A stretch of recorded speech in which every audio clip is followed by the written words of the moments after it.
Good afternoon, brothers and sisters, and welcome to a Schizophrenic update. I'm doing this a little bit earlier than usual. In the past, I've kind of done this video about 6 p.m. That way, I can tell you about my day all the way up until evening. But I got some stuff I have to do tonight, so I won't have as much time to make videos. I do have a topic I want to talk to you guys about. So before I get into the topic, I'll just kind of explain my day and kind of what was going on. Today, I've been a little bit worried. I've been on edge.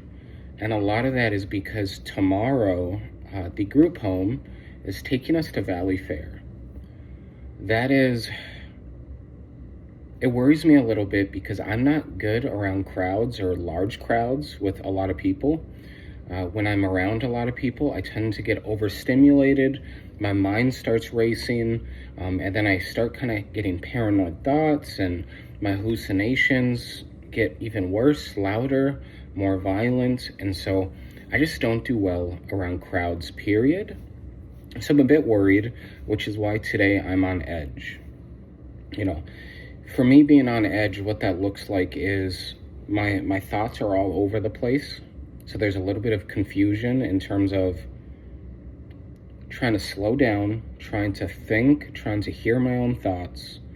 And that's hard because my mind is going from A, B to C to D to E, and it's going all over the place without me actually doing anything. It's like my mind has a mind of its own, if that makes sense. So I have some disorganized thinking, some confusion, and today, because I'm stressed out, because I'm worried, my hallucinations have latched onto that I'm worried part, and my hallucinations keep talking about what will happen, what they want to happen, what they think will happen. And so they're giving me worst case scenario, and that in itself is stressful when my voices are telling me, this is what's going to happen. You're going to freak out. You're going to have an episode. You won't be able to control the situation. You're going to, this is going to happen, and people are going to think you're weird, and people are going to watch, and people are going to criticize you, and people are going to talk about you. So today's been a little bit of a stressful day because tomorrow is a big day when it comes to being around a lot of people. So that's kind of how my day has gone today. The topic that I wanted to discuss with you guys has to do with walking by faith, not by sight. And for me, what that means is that I did not have the experience like the apostles did, who walked with Jesus for several years, who watched him preach, watched him perform miracles. I don't have the gift that the disciples received, which was to see Jesus in person, to hold him, to kiss him, to hug him. I didn't have that gift of being there with Jesus in the flesh. And so for me, my faith is by faith alone. It's that I believe in Jesus even though I've never seen him in person like the apostles did, like the disciples did. I think, at least for me personally, this is my own opinion, that faith by belief, faith by, actual faith that I haven't seen you, I haven't touched you, I haven't held you, but I believe in you. For me, I feel like that's an even greater show of faith, because not only did you not receive the gift the apostles and disciples did of being with him in person, but you're trusting God, you're trusting the Savior. And for me, that just means a whole lot more. It's hard to explain, guys, but I feel like having faith without actually the sight part, without the proof, means a lot more to me. And I think it means a lot more to me because of the times that Jesus has the times that Jesus has intervened in my life, the times that Jesus has rescued me, the times where I was in the psych ward at the hospital and Jesus was right there with me saying, Stephen, you're not in this alone. You're not going through this by yourself. I'm here with you. Or the times where I was in detox and I relapsed. Jesus was right there with me saying, Stephen, yeah, you made a mistake. Yes, you relapsed, but I'm still here with you. Or the times that I've been in AA meetings, Jesus has been there saying, Stephen, you're not going through this process of growing, of learning, of reflecting. You're not going through this alone. And so I know that for me, my faith is unshakable at this point. My faith cannot be cracked per se, I can't be distracted. I can't be led astray. My eyes are squarely focused on Christ. My eyes are squarely focused on Jesus, and nothing will cause me to detour. Nothing will cause me to chase something else that is not worth chasing, like temporary pleasure, temporary happiness, just had temporary joy. Like, none of that is important to me. And so when I was thinking about Jesus and that we follow him and believe in him by faith and not sight, I feel like it's a struggle. I think for me it's harder to do because you're putting your trust, you're putting your faith in something that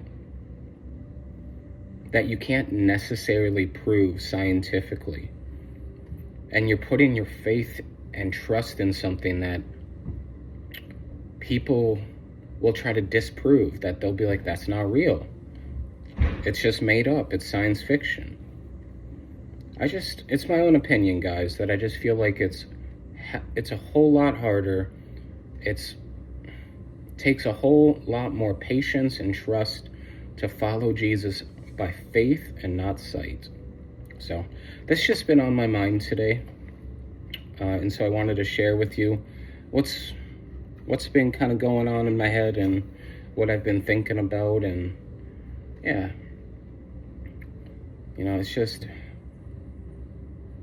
looking back, I know Jesus has done wonderful things for me and the times he's saved my life. Like when I was walking home alone after midnight in Thailand, and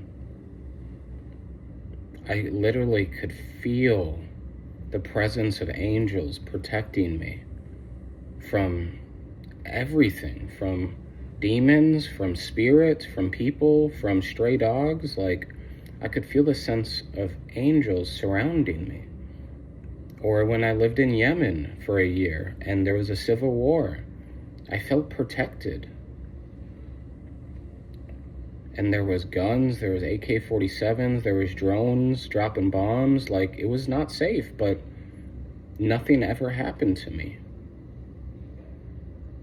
Or when I was in South Africa and I visited the most, I guess you could say, ghetto parts of South Africa and Port Elizabeth. I visited the dirtiest, the most rundown, most ghetto parts per se, and everyone treated me with kindness, with respect, with love. I never had an issue. Or I think about the other times when I tried to take my own life. And Jesus was like, nope, that's not going to work. I'm not letting you do that. Your life is not over yet. Your life has just begun. And you got a story to tell. So no, you're not going to get away out this early, this easy. No. I'm not letting you do that. And so I think about all the times that Jesus has intervened in my life, and it's been amazing to feel his presence, to hear him talk to me, to feel him hold me in his arms, and that comfort, that warmth. It's been an amazing feeling. Even though I haven't visually seen him, I have felt his presence. heard his voice. But yeah, I've been thinking about that today, is faith. Even though my faith, some might say, oh, that's blind faith. It's like, yeah, sure, maybe call it blind faith, but for me, it's real, and I feel it in my heart. So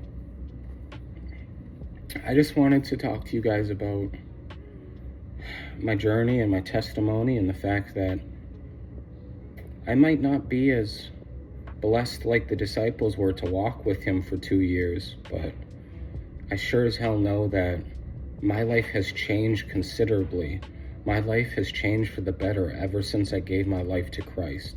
Ever since I gave my life to Jesus, my life has turned around 100%. From I was going towards eternal damnation, but once I started following Jesus, I received grace, mercy, love, comfort, strength. Jesus answered that call when I called upon him. So I'm thankful. As an addict in recovery, as an alcoholic, as a schizophrenic, I'm grateful that Jesus has looked past those labels, and he's seen me for who I am, which is someone who is capable of love, of loving others, someone who loves to help other people, someone who loves to support other people and make sure that people are doing good. Jesus knows I'm someone who I'm willing to carry other people's burdens. I'm willing to be there for people mentally and physically. That, my shoulders for you to lean on. So Jesus knows my heart and sees my heart, that it's pure, it's gentle, it's full of love and joy. So just want to say thank you for listening to me rant a little bit today. And thank you for spending some time with me for these 12-13 minutes. So like I always, leave comments, DM me, whichever one you prefer. I always love hearing from you guys, so let me know what's on your mind, and hopefully we can have a nice little chat. So thanks, guys. Much love. Peace.